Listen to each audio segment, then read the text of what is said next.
mission, I'ma get it. You know I be on the way. Yeah. You know I be on the way. All right, everyone. Welcome to the Fight Against Mediocrity podcast. Today, I have not only a guest, but a friend, a dear friend, Jeff Shore. He probably doesn't realize how much he's changed my life in so many different ways. And so he is the owner of Shore Consulting. He's wrote several books, coaches, top salespeople around the world specifically in a lot of that in the new home space. Throws an enormous conference every year for sales leaders, and just an amazing person. So welcome, Jeff. It's too kind. Thank you, Kevin. It's good to chat with you. As always, I've always enjoyed our conversations. I love what you're doing here to try and help people who want to grow their business and figure that all out. But as you know firsthand, and I do too, it's you need the counsel along the way. It's a difficult road to hoe on your own, until you got somebody who's helping you along the line. So yeah, let's have some fun. Awesome, cool.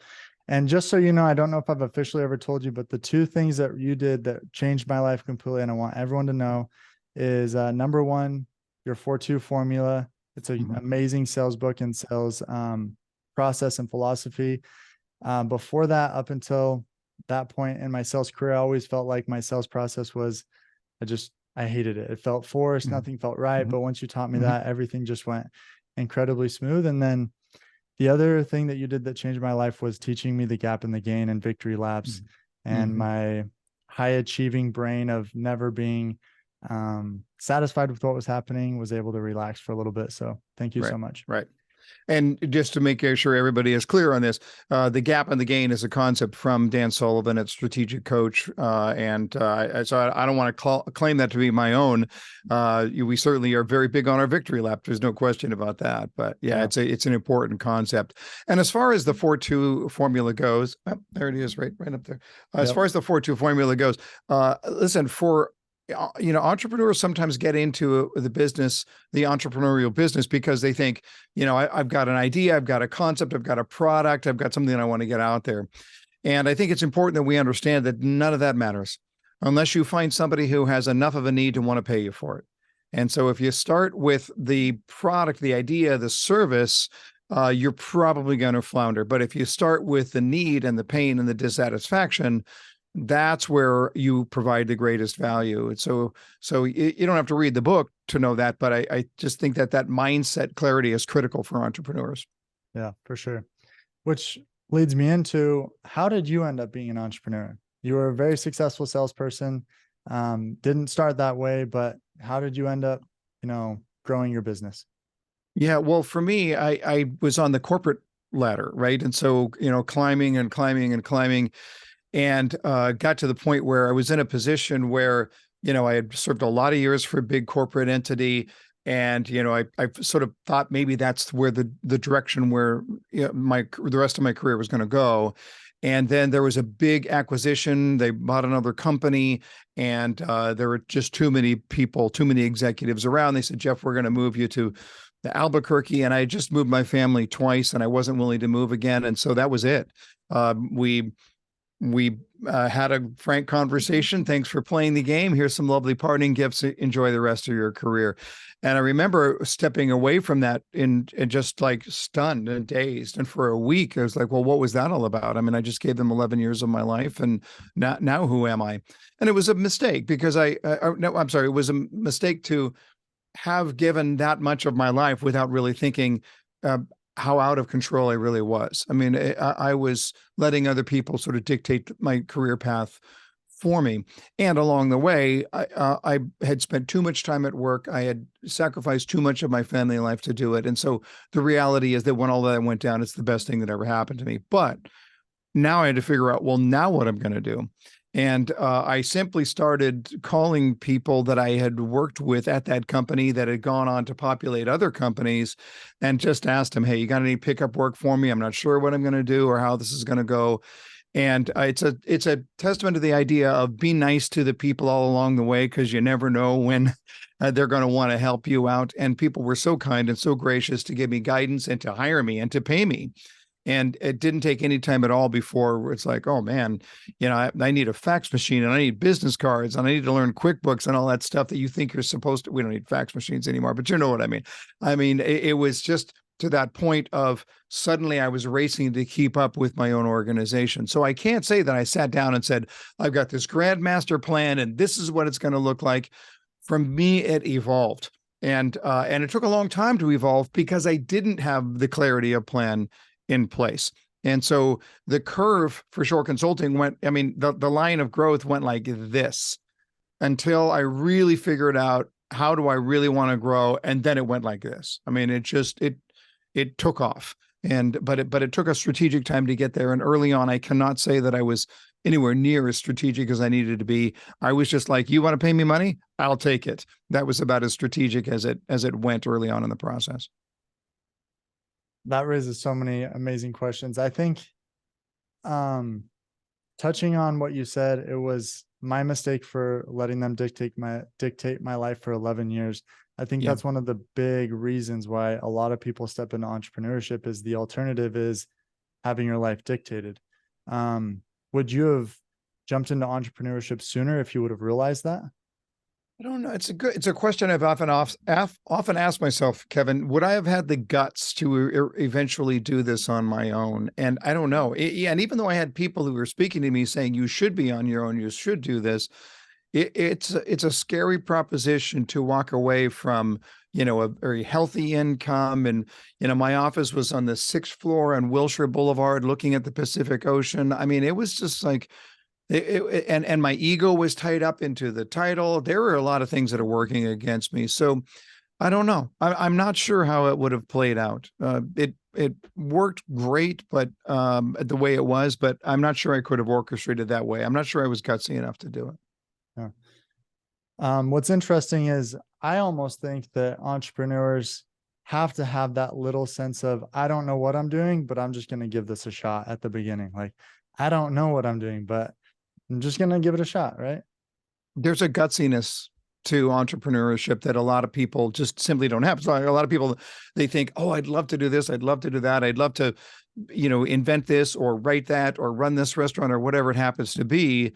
And at the end of the day, they're just not gutsy enough to be able to do it. And that holds a lot of people back. There's something about just that sense of, dang it, I'm going to do it anyway, and stepping into, scary waters. It takes a lot to do that. There's no question. Well, it's the concept in 4-2 formula, right? The dissatisfaction has to be great enough, greater than the future promise. So, and that's a really good way to put it, because for me, as I look at it and I go, I knew that my career had sort of stalled out a little bit and that I was dealing with frustrations at work, but that dissatisfaction was in my case, the cost of walking away from what I had, the income, the title, the status, and all of that stuff, because I had overinflated the importance of all of those things.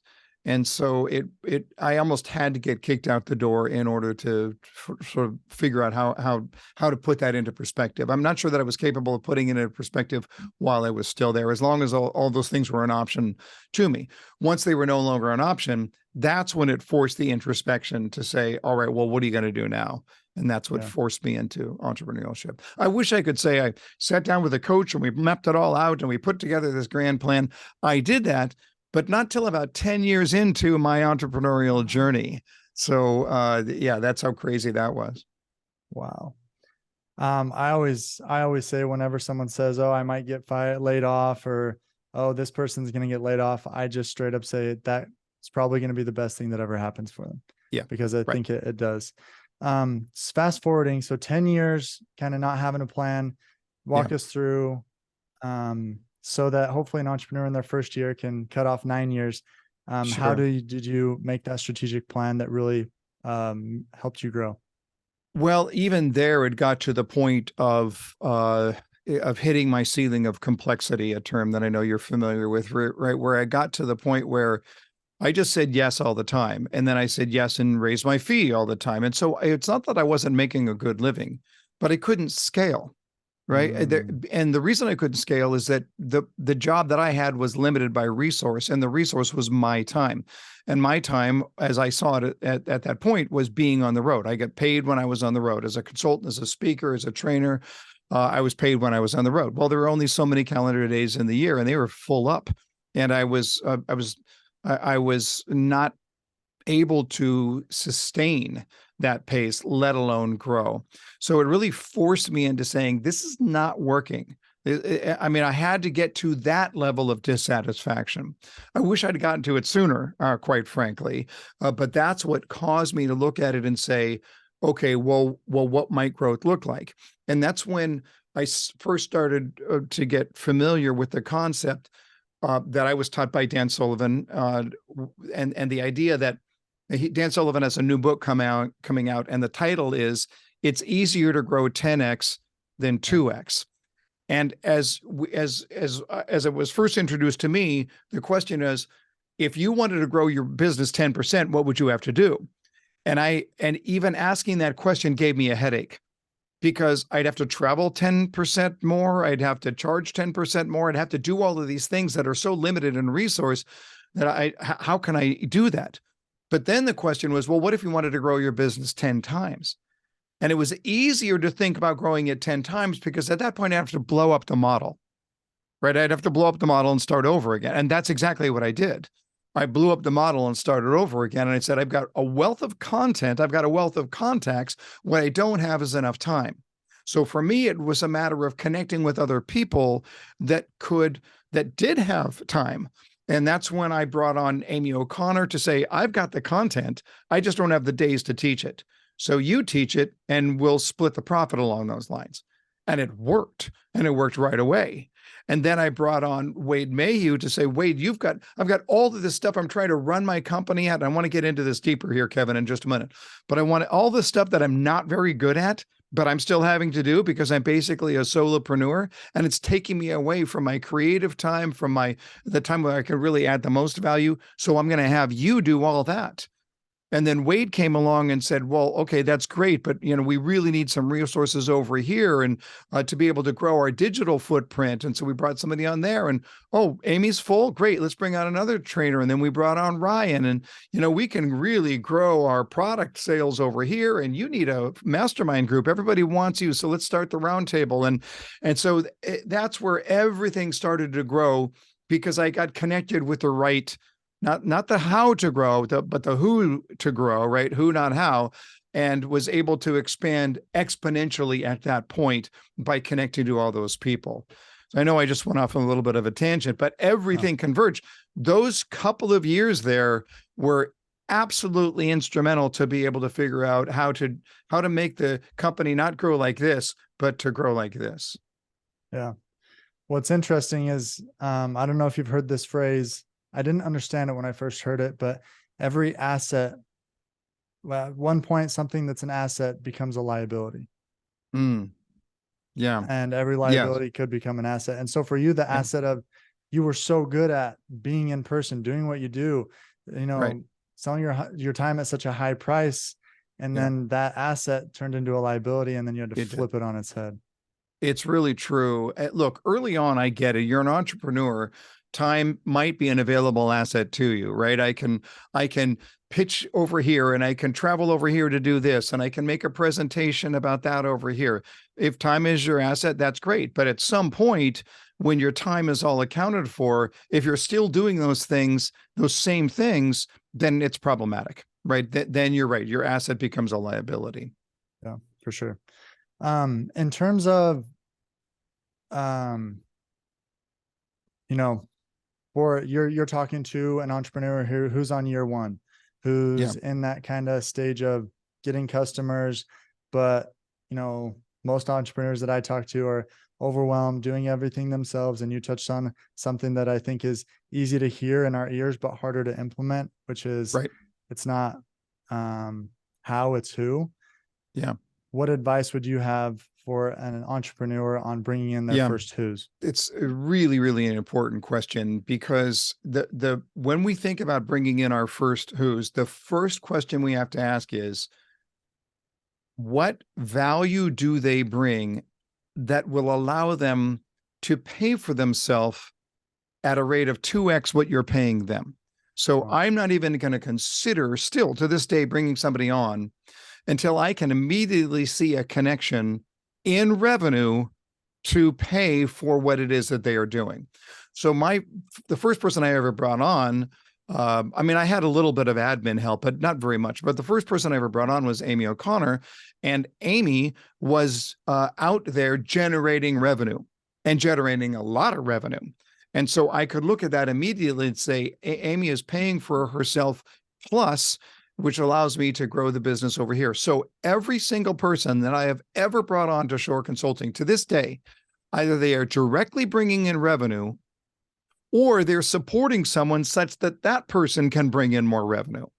But we have to understand as entrepreneurs that revenue is entrepreneurial fuel. And we only start thinking of it and saying, I want to make a profit. And of course I want to make a profit. But early on, at the last I checked, there is no profit if there isn't revenue first. And the more revenue that you bring on, the greater the likelihood that you're going to make a profit. So everything that we have to be doing early on is get revenue, get revenue, get revenue. Everything that we should do in our first year should be revenue generating opportunities. And I've got to be able to look at it and say, for this task on my list right here, if it does not generate revenue, then why am I doing it?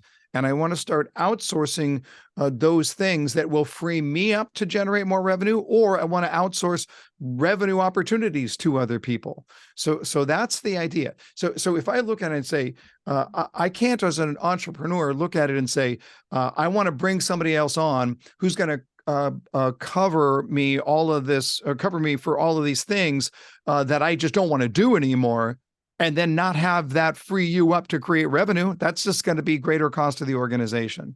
So this is the key up front. Everybody drives revenue. Always. We've got to keep that revenue target up there right out in front of our face all the time. If we're not constantly looking at get revenue as our key theme early on, we're going to die a painful and probably sudden death. Yeah. Wow. Amen. The Bible of Jeff Shore. That was incredible.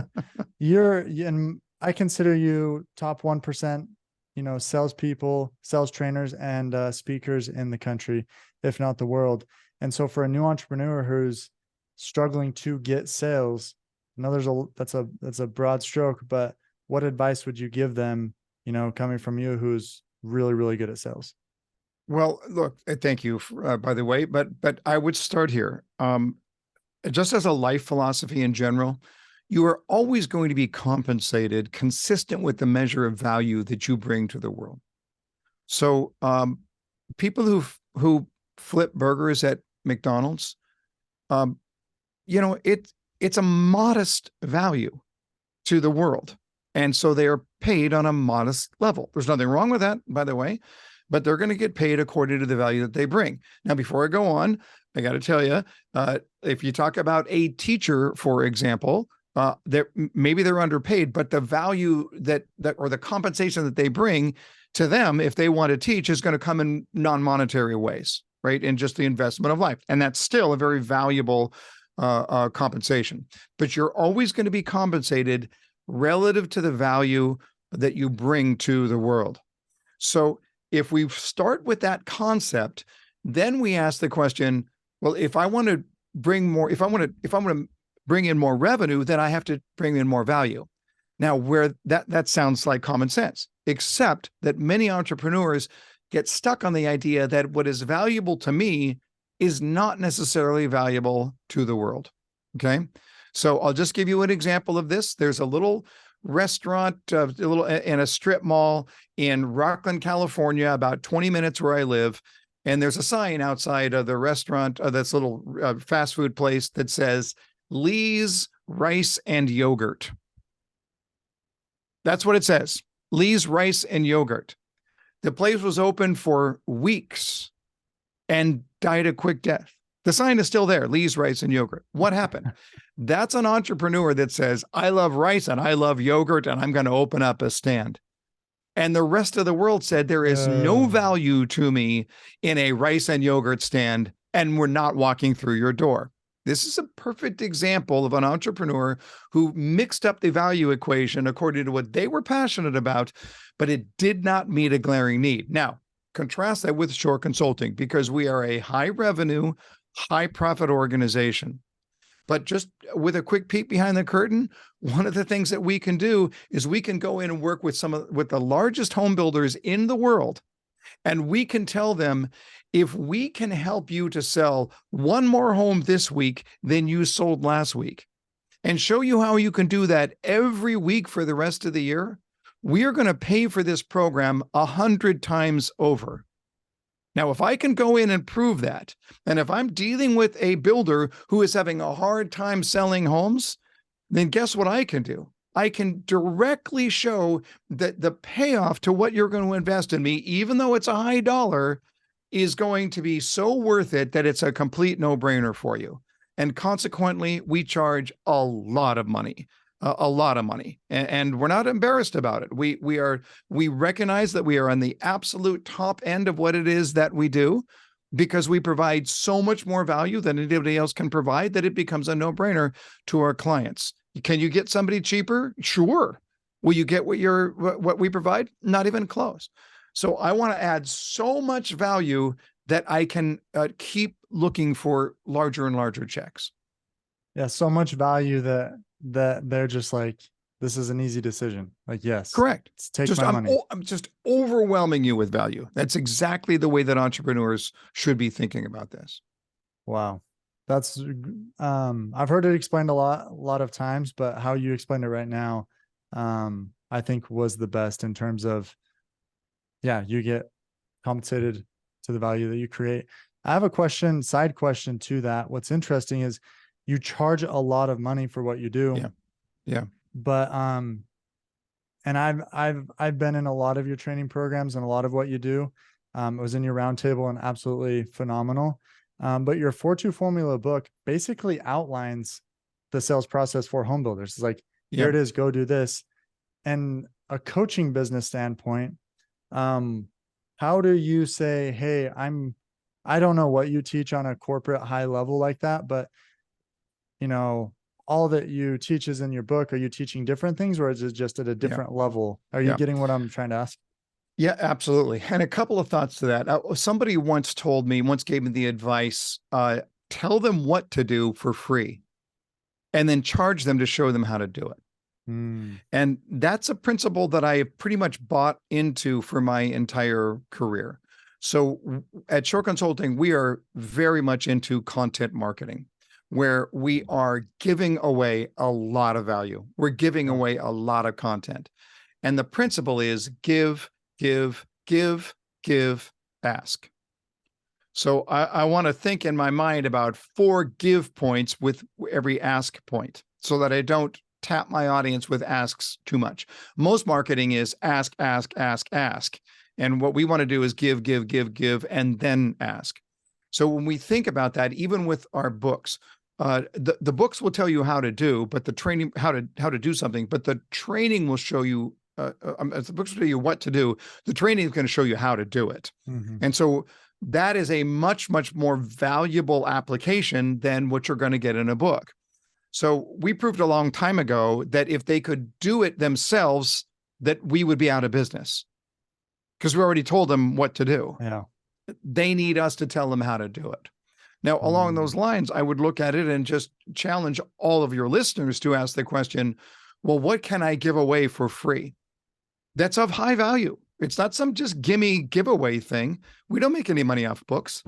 I mean, we give away books all day long, but I can tell you this, I would much rather give somebody a book full of our content than spend $5 on a 4-color brochure that they're going to throw in the trash minutes after they get it. People don't throw away books, and we know that. So it's a great marketing resource for us. But the principle is give and give and give and give, and then ask. That's the concept. Everyone just paid for the entire time on this podcast and more with that right there. Thank you so much. We're running up on time. Something that I wanted to touch on that has been very inspiring for me, watching your life, is entrepreneurship is a a roller coaster. It's a trying journey. And a lot of people neglect important parts of their life on that journey. A lot of those being their mind, body, spirit, and family. And I've seen you excel not only in business, but also in those 4 areas, which is so admirable. How did you do it? How do you do it? Well, first of all, just to encourage everybody for just a moment, it is possible. I could have done it sooner if I was more strategic in the way that I had approached it. If I'd gotten more help early on rather than trying to figure it out myself, because those first 2 years, I told you I couldn't grow because I couldn't even sustain. I mean, I was working 7 days a week in one form or another because I just catching up to stuff. And even if I wasn't working, meaning sitting behind a computer and, doing billings or whatever, my mind was thinking about work all the time. And that's a real problem. And the reason that it's a problem is that your creative energy is what might be the most valuable resource that you have as an entrepreneur, but the creative brain needs rest. It needs that downtime. It's critical. So just by way of encouragement, I will tell you, I'm at a point in my career now where, I'm working about 30 hours a week. I'm traveling a fraction of what I used to.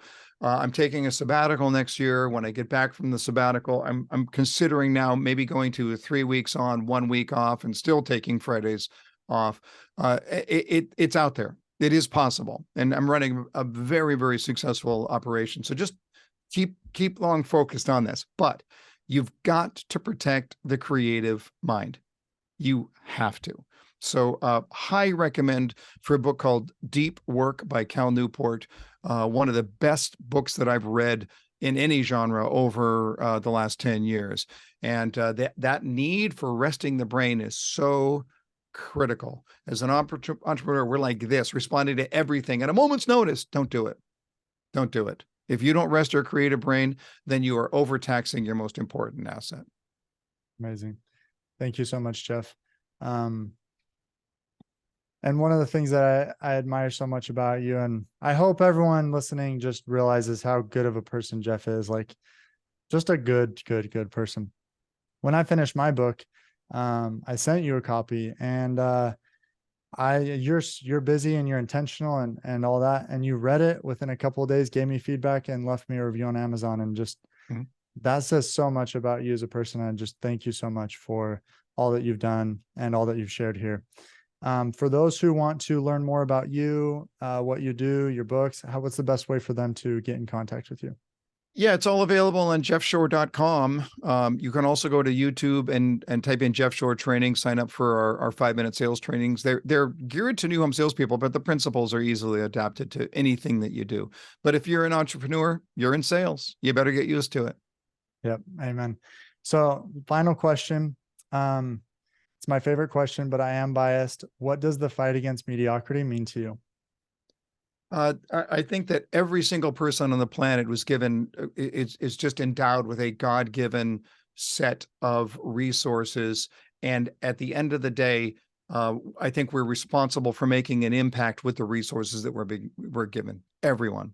So when I look at mediocrity, I think about untapped potential. And I mean, oftentimes vastly untapped potential. People who are going through the motions, their lives are largely dictated by other people. So when I think about the fight against mediocrity, I think about leveraging the resources that God gave you to make the greatest impact on this planet as long as God gives you breath. Amen. Thank you so much, Jeff, for being on the show. Really, really appreciate you, and have a great day. Thanks, Kevin. Man on a mission, I'ma get it. You know I be on a what?